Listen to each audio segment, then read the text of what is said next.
हरे कृष्ण कृष्ण कृष्ण हरे हरे, हरे राम राम राम हरे हरे, हरे कृष्ण कृष्ण कृष्ण हरे हरे। अब नारद जी कंस के पास जाते हैं। कंस उनका स्वागत करता है, कहता है आइए आइए नारद जी बैठिए। फिर कंस धीरे से पूछता है कि नारद जी आपका आगमन किस हेतु हुआ है, किस प्रयोजन से हुआ है। कंस ने कहा कुछ पता चला, देवकी का 8वां गर्भ कौन सा है। कंस ने कहा नहीं, मैंने बहुत प्रयास किया पर कुछ पता नहीं चला। नारद जी कहते हैं भैया देखो, हम तो तुम्हारे हितैषी हैं, इसीलिए हम यहां चले आए आज आपके पास। कंस ने कहा जी महाराज बताइए। तो कंस ने बोला देवकी का जो 8वां गर्भ, 8वां पुत्र जो आपके काल का कारण है, वो नंद बाबा के यहाँ बड़ा हो रहा है, पल रहा है। जो नंद बाबा का छोटा पुत्र है कृष्ण, वही तुम्हारा काल है। कंस ने कहा मुझे भी शंका तो थी, देवकी का 8वां पुत्र जो है वो कृष्ण है। जब से वो नंद बाबा के यहाँ है मैं जानता हूं, मुझे भी शंका है कि वो नंद बाबा का बेटा नहीं है। पर मैं क्या करूं, मैंने कितने दैत्य भेजे पर सबका वो वध कर देता है, कोई भी वापस नहीं आता। आप ही कोई उपाय बताइए। नारद जी ने कहा भाई देखो, मैं तो आपका हितैषी है इसलिए बता रहा हूं, हितैषी हूं इसलिए बता रहा हूं। आप ऐसा करो, एक धनुष यज्ञ का आयोजन करो और कंस के जन्म के समय बताई थी बाबा भोलेनाथ ने उन्हें एक धनुष दिया था और कहा था यह धनुष कोई तोड़ नहीं सकता और जो यह धनुष तोड़ेगा वो तुमको छोड़ेगा नहीं। तो नारद जी ने कहा कंस से कि धनुष यज्ञ का आयोजन करो और उसमें ब्रजवासियों को, कृष्ण बलराम को बुलाओ अपने यज्ञ में, और तभी तुम अपने और भी सैनिकों को बुला लेना और कृष्ण का वध कर देना।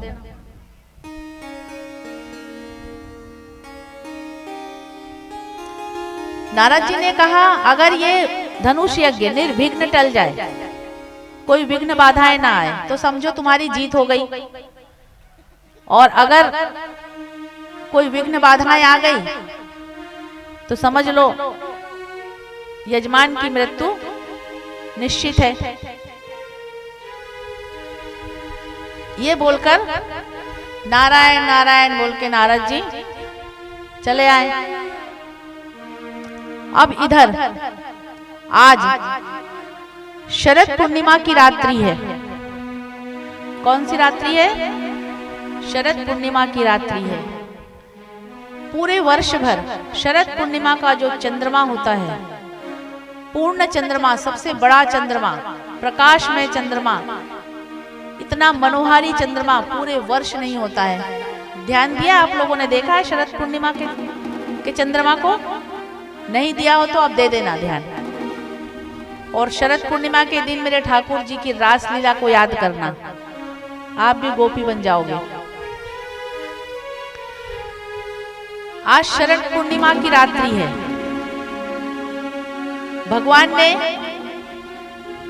कल के प्रसंग में आया था कि गोपियां माँ जब चीर हरण करते हैं, माँ कात्यायनी देवी का पूजन कर रहे हैं, करती हैं गोपियां, तो उन्हें आश्वासन दिया था कि आज से 6 माह बाद मैं तुम्हारे साथ राज करूंगा। आज वो समय आ गया जब भगवान के मन में तीव्र इच्छा हुई। देखो मेरे शब्द, मेरे लाइन सुनना। क्या हुआ? भगवान के मन में इच्छा होने लगी अपने भक्त से मिलने की। मैं ये नहीं कह रही हूं कि गोपियों की इच्छा होने लगी। मैं ये कह रही हूं कि आज शरद पूर्णिमा की वो रात्रि है जब भगवान की इच्छा हो रही है कि मैं गोपियों के साथ आज रास करूं। भक्ति इतनी ऊंचाई तक पहुंच गई है कि अब भगवान की इच्छा होने लगी गोपियों के साथ रास करने की। भगवान ने शरद पूर्णिमा की रात्रि को, शाम को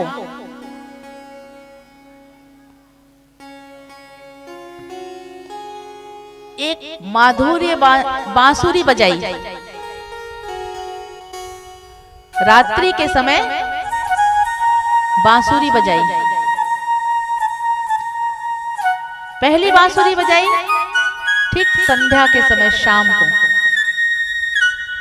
जैसे ही वो माधुर्य बांसुरी की आवाज गोपियों के कानों तक आई, पहुंची, बांसुरी की धुन ऐसी बजी, बांसुरी की आवाज ऐसी गूंजी कि तीनों लोक में वो आवाज गूंज गई। तीनों लोक में आवाज गूंजी। ब्रह्मा जी वेद पाठ कर रहे थे, पन्ने इधर उधर पलटने लगे, वेद पाठ भूल गए। शिव समाधि पर बैठे हुए थे, समाधि टूट गई। अप्सराएं नृत्य कर रही थी, नृत्य की ताल चुक गई। ऐसी बांसुरी बजाई कान्हा ने।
ब्रह्मचारी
जब बांसुरी की धुन सुनी गोपियों ने,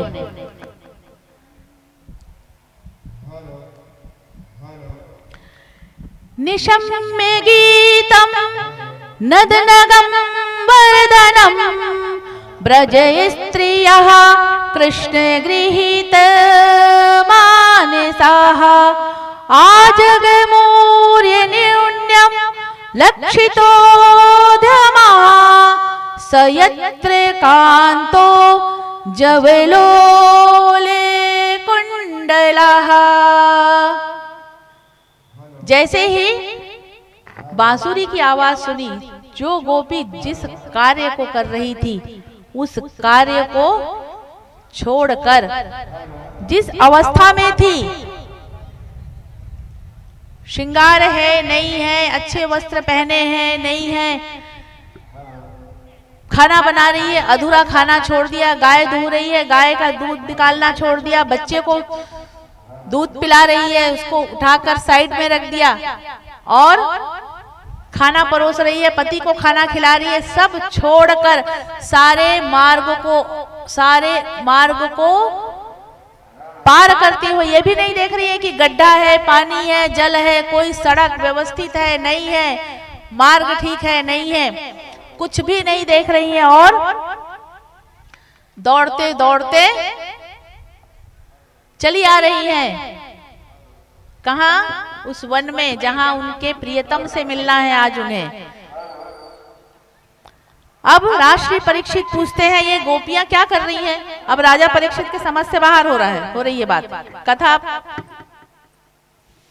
इतना कथा सुना दिया सुखदेव मुनि जी ने कि अब राजा परीक्षित समझ नहीं पा रहे हैं और पूछ रहे हैं, कृष्णम विदुः परम कांतम न तो ब्रह्मतया मुने गुण प्रभावो परमस्तासाम गुण धियाम कथम।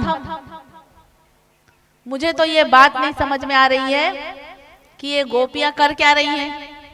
कभी बोलती है बाल गोपाल है, कभी कहती है लाला है, कभी कहती है मेरे ठाकुर जी है, कभी कहती है मेरी प्रीतम है। ये है क्या मामला? क्या मामला है बताओ, आप लोग बताओ।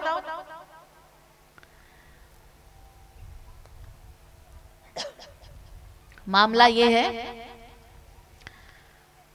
कि हर रूप में सिर्फ ठाकुर जी को याद करो। इसका सार ये है, अपने बेटे से कुछ अपेक्षा करोगे ना तो आपको आनाकानी करेगा, कल कर दूंगा, आज कर दूंगा, मम्मी क्या तुम्हारे तो रोज रोज कुछ ना कुछ ये सुनने को मिल जाएगा। अपने पति से बोलोगे तो भी ये सुनने को मिलेगा, किसी से भी बोलोगे तो ये सुनने को मिलेगा, लेकिन मेरे ठाकुर जी से बोलोगे ना तो ये सुनने को नहीं मिलेगा। तो गोपियां अपना सर्वस्व उनको मानती हैं, अपना सर्वस्व उन्हें निछावर कर चुकी हैं। सुखदेव मुनि कहते हैं राष्ट्रीय परीक्षित से कि भगवान को याद करो, चाहे किसी भी रूप में याद करो। उक्तम पुरुस्तादे तत्ते चैद्या सिद्धम यथा गथा द्विसन्नपि ऋषिकेशम किमुताधोचज प्रिया। कोई भी भाव से प्रेम करो, बस ठाकुर जी को याद करो। अब ठाकुर जी ने तो बढ़िया बंसी बजाई और आप लोगों को कथा के पांडाल में बुला लिया, अब आप जानो। और अब आपसे पूछ रहे हैं कि यहाँ क्यों आई हो। ऐसे ही हमारे ठाकुर जी, छलिए से दिल क्यों लगाया है, हर बात निराली है उसकी, हर बात में है एक टेढ़ापन। क्योंकि है तो छलिया, बिना छले सीधे रास्ते आपको लाएंगे नहीं। क्या बोल रहे हैं सुनना गोपियों से। अब आ गई हैं, पहले तो बांसुरी बजा के बुला लिया, इशारे में होता है ना, हमारा जो प्रियतम होते हैं ना वो इशारे में, हम इशारा समझ जाते हैं। तो प्रियतम का इशारा मत समझो, मेरे ठाकुर जी का इशारा समझो। यहाँ पर इशारे से बुला लिया कि आ जाना रात को, यहाँ गोपियों को बुला लिया। और अब फिर जब आ गए तो पूछ रहे हैं, पहले तो बोलते हैं स्वागत है तुम्हारा, आओ आओ। स्वागतम वो महाभांगा प्रियम किम करवाणी वा ब्रजस्यानायाम कच्चिद ब्रूतागमन कारणम। क्यों आई हो यहाँ, किस कारण आई हो? आपको मैं यहाँ बुला लूं और फिर पूछूं क्यों आई हो तो आप लोग क्या करोगे? मेरे को पकड़ के मारोगे कि नहीं मारोगे? क्यों यहाँ क्यों भीड़ लगा ली है, ऐसा पूछूंगी तो दोगे? हम पहले बोले हम कथा करेंगे, पकड़ लिया, बोलते क्यों आ रहे हो? ऐसी गोपियों ने अपनी, जैसे ही बोला क्यों आ रहे हो तो गोपियों ने अपनी बाहें ऊपर कर ली कि अब पूछ रहे क्यों आ रहे हो, बताते हैं क्यों आए हैं हम। इतना अधिकार था उनका। देखो हम जिससे जितना प्यार करेंगे उससे हम उतना लड़ेंगे भी, पर ये लड़ाई द्वेष वाली नहीं होती है, ये लड़ाई प्यार की होती है। शिकायत करते हैं हम। भगवान अब क्या कहते हैं? रजन्येषा घोर रूपा घोर सत्वा निषेविता प्रतियात ब्रजनेहम स्तेहम स्त्रियम स्त्रीभिम सुमध्यामाहा। रजन्येषा घोर रूपा, इतनी घोर रात्रि को, इतने घने जंगल में तुम एक सभ्य स्त्रियां हो, शुद्ध और पवित्र स्त्रियां हो, तुम इतनी घोर रात्रि में अपने परिवार को छोड़ के, अपने प्रियजनों को छोड़कर अकेली क्यों चली आई हो? अब ये कह रहे हैं तो गोपियां जवाब तो दे रही हैं, क्रोधित भी हो रही हैं, पर उनकी आंखें नम हो गई। क्यों? आज गोपियां अब घर वापस जाना नहीं चाहती हैं। क्यों नहीं जाना चाहती हैं? अब वो कृष्णमय हो गई हैं। वो चाहती हैं कि अब हमारा मिलन संपूर्ण रूप से कृष्ण से हो जाए। अब हम इस संसार रूपी कष्ट को नहीं सह पाएंगी। अब हम इस संसार में रहना नहीं चाहते। अब हम इन माया के बंधनों में पड़ना नहीं चाहते हैं। हम इस माया से मुक्त होना चाहते हैं। इसीलिए गोपियों की आंखें नम हो गई हैं। गोपियां कहती हैं, आंखों में आंसू आ गए। गोपियां कहती हैं, कृष्ण ऐसा मत बोलो, मत हमें ताने दो, अब अपने वियोग में हमें और मत तड़फाओ।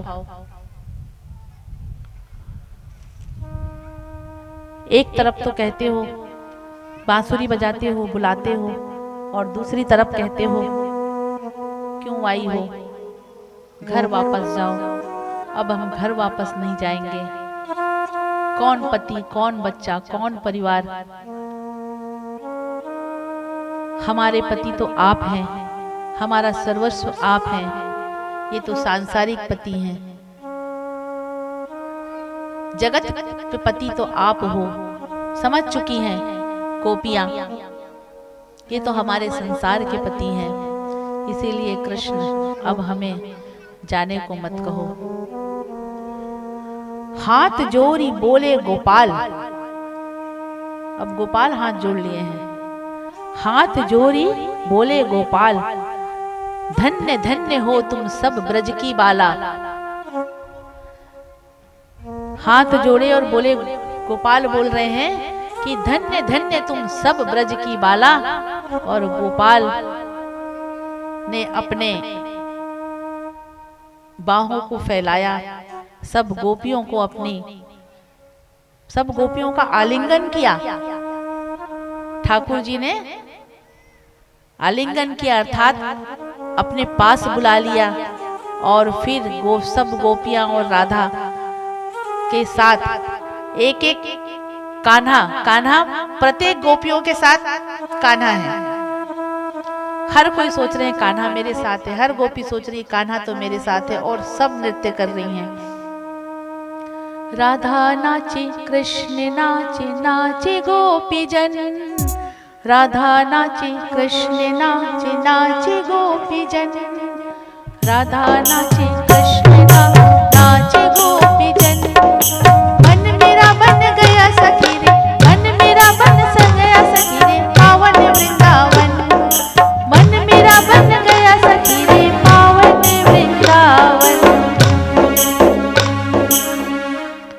गोपियां बड़ी हर्षित हो गई, अहंकारी हर्षित हो गई, पर क्या गलती की उनने? अहंकार आ गया। भगवान ने देखा रही है क्या, थोड़ी देर पहले तो निश्चल थी, निष्कपट थी, फिर गड़बड़ हो गई।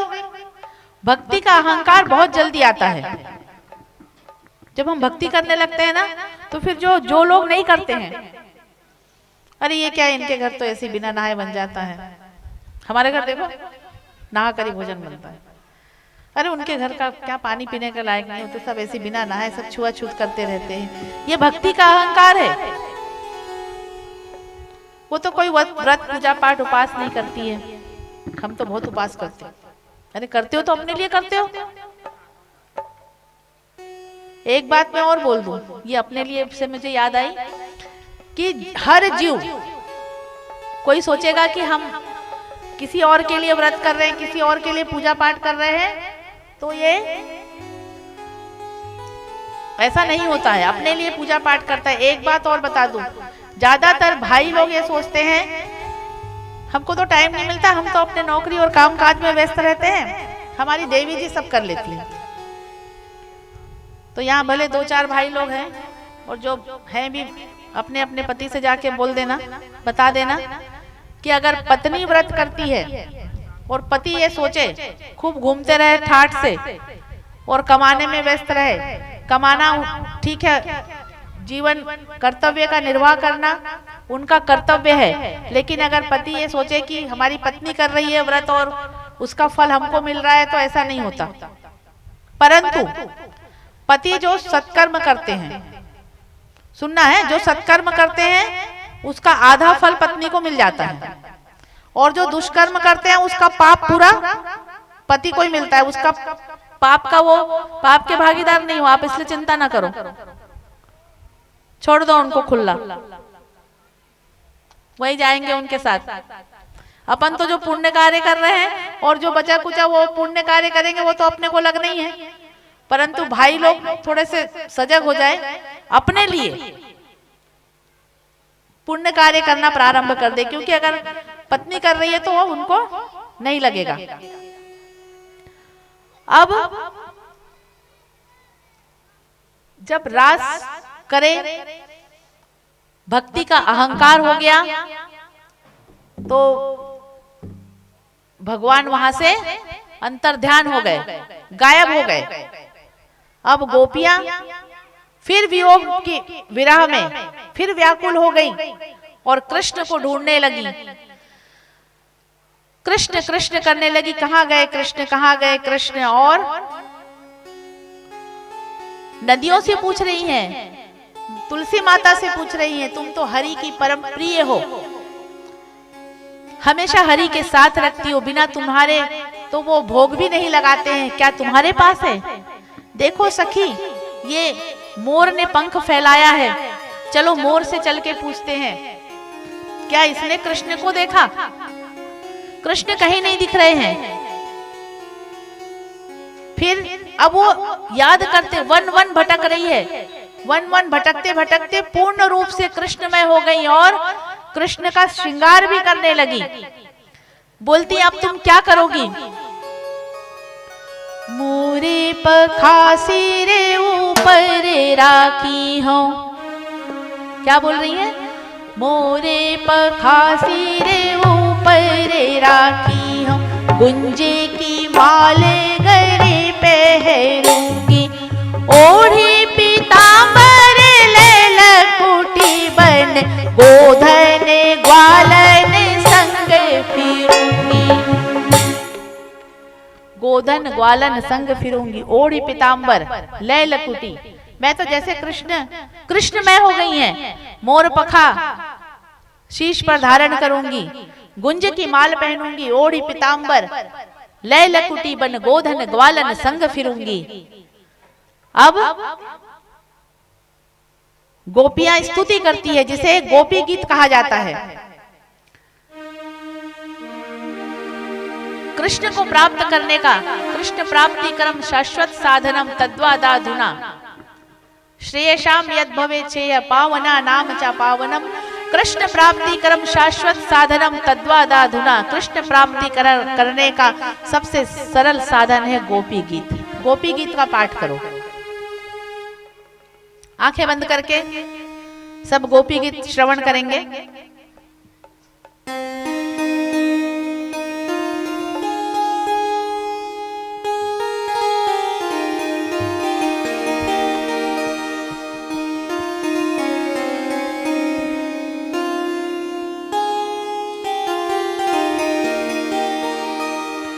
जयति ते अधिकम् जन्मना व्रजाः श्रयत इन्दिरा शाश्वतत्र हि दयितदृश्यता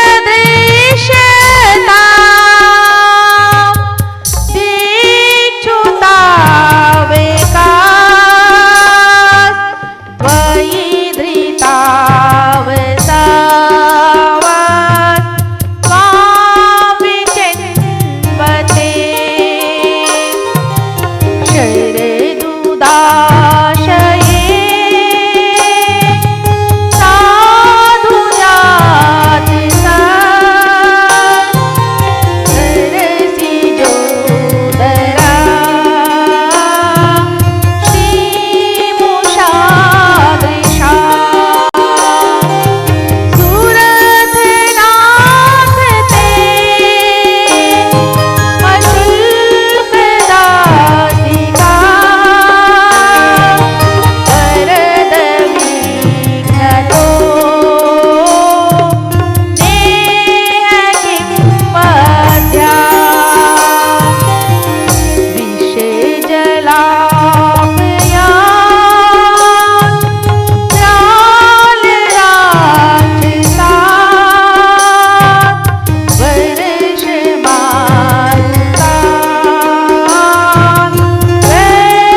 जैसे ही गोपी गीत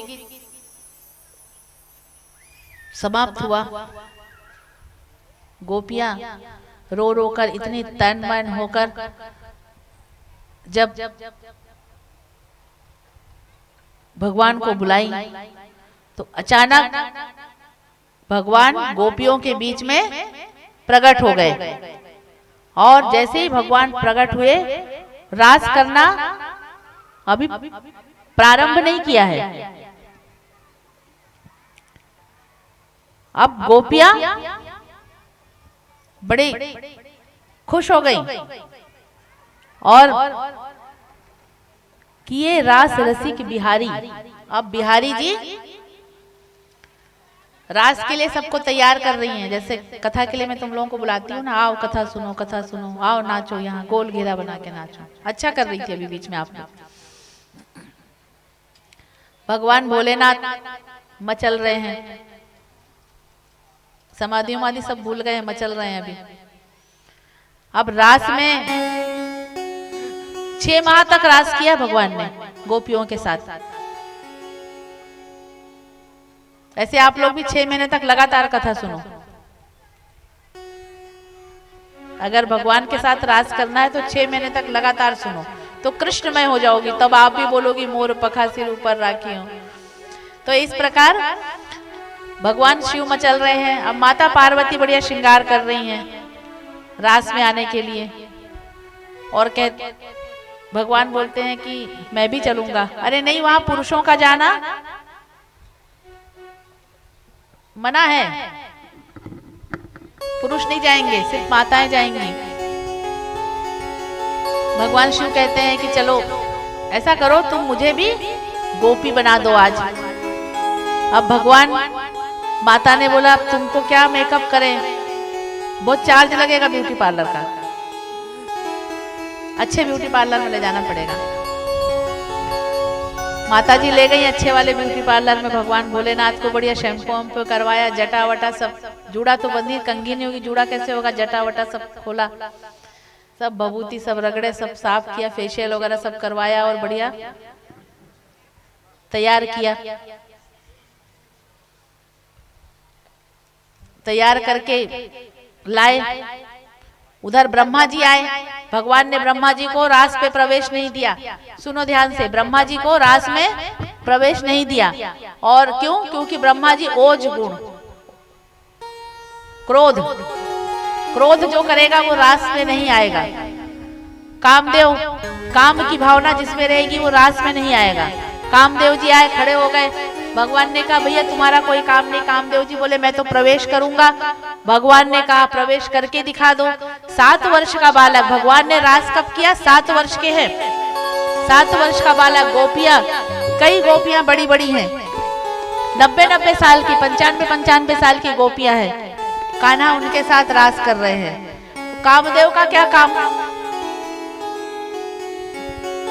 भगवान भोलेनाथ आए और किस प्रकार आए, भजन के माध्यम से सुनिए। एक दिन वो भोला भंडारी बनकर ब्रज की नारी वृंदावन आ गए हैं, वृंदावन आ गए हैं। एक दिन वो भोला भंडारी बनकर ब्रज की नारी वृंदावन आ गए हैं, वृंदावन आ गए हैं। आज कई मौका है। पार्वती जी बना के हारी, ना माने त्रिपुरारी, वृंदावन आ गए हैं, आज ही है मौका, वृंदावन आ गए हैं। एक दिन वो भोले भंडारी बनकर ब्रज की नारी वृंदावन आ गए हैं, वृंदावन आ गए हैं।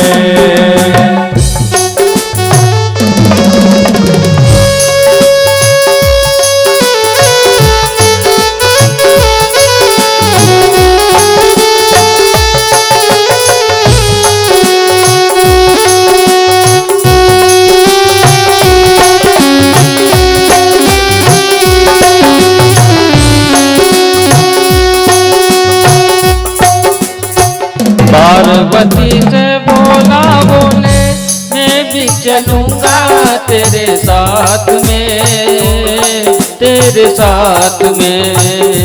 पार्वती से बोले मैं भी चलूंगा तेरे साथ में, तेरे साथ में। श्याम संग राधा नाचे मैं भी नाचूंगा तेरे साथ में, तेरे साथ में। रास रचेगा ब्रज में भारी हमें दिखाओ प्यारी नंदा आ गए हैं, एक दिन वो भोला भंडारी बनकर सुंदर नारी वृंदावन आ गए हैं, वृंदावन आ गए हैं।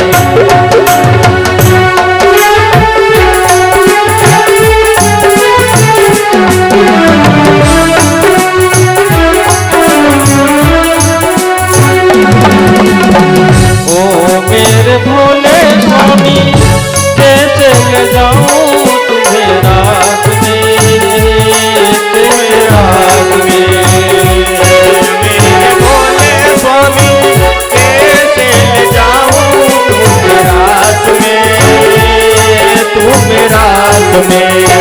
मोहन के सिवा वहाँ कोई पुरुष ना होगा रात में, होगा रात में। करेगी किसकी नारी मानो आज हमारी वृंदावन आ गए, वृंदावन आ गए। एक दिन वो भोला भंडारी बनकर सुंदर नारी वृंदावन आ गए हैं, वृंदावन आ गए हैं।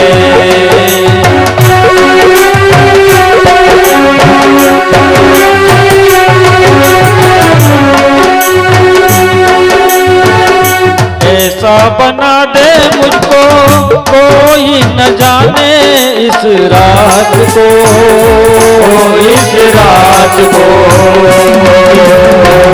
ऐसा बना दे मुझको कोई न जाने इस रात को, इस रात को।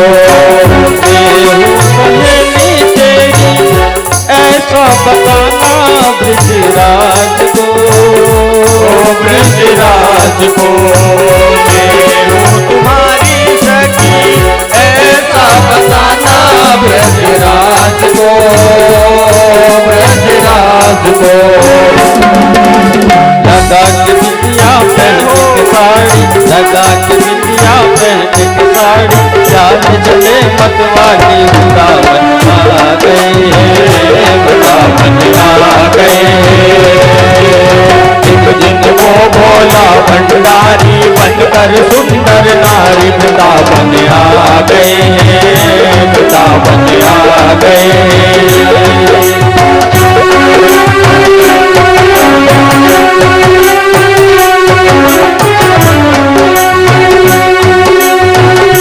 देखा है जब मोहन में भूल गए सब रास्ती, सब रास्ती। देखा है हमने जब भूल गए सब रास्ती, सब रास्ती।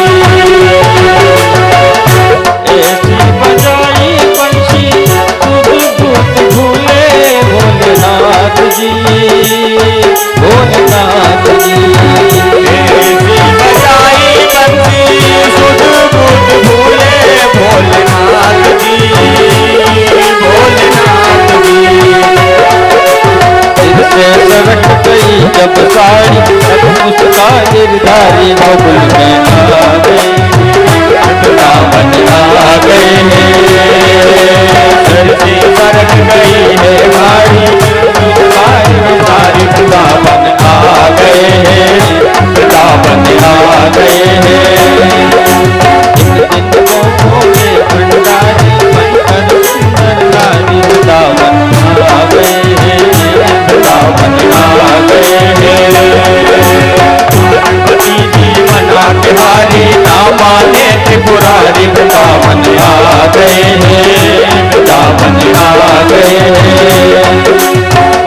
पार्वती जी मना के हारे, ना माने त्रिपुरारी, वृंदावन आ गए, वृंदावन आ गए।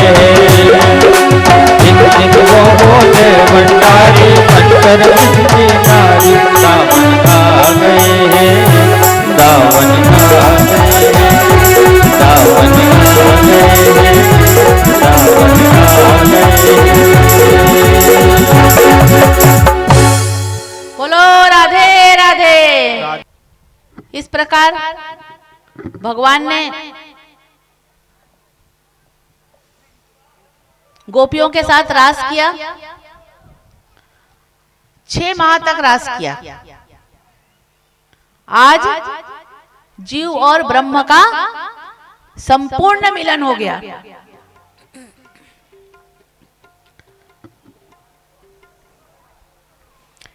किए रास रसिक बिहारी, भई प्रेम गर्वित कह नारी। सब गोपियों का मिलन आज कृष्ण से हो गया, संपूर्णता आ गई, भक्तिमय हो गई, प्रेममय हो गई, निश्चल हो गई, निर्विकार हो गई, निष्कपट हो गई, कृष्णमय हो गई। भगवान ने अपना काम कर दिया।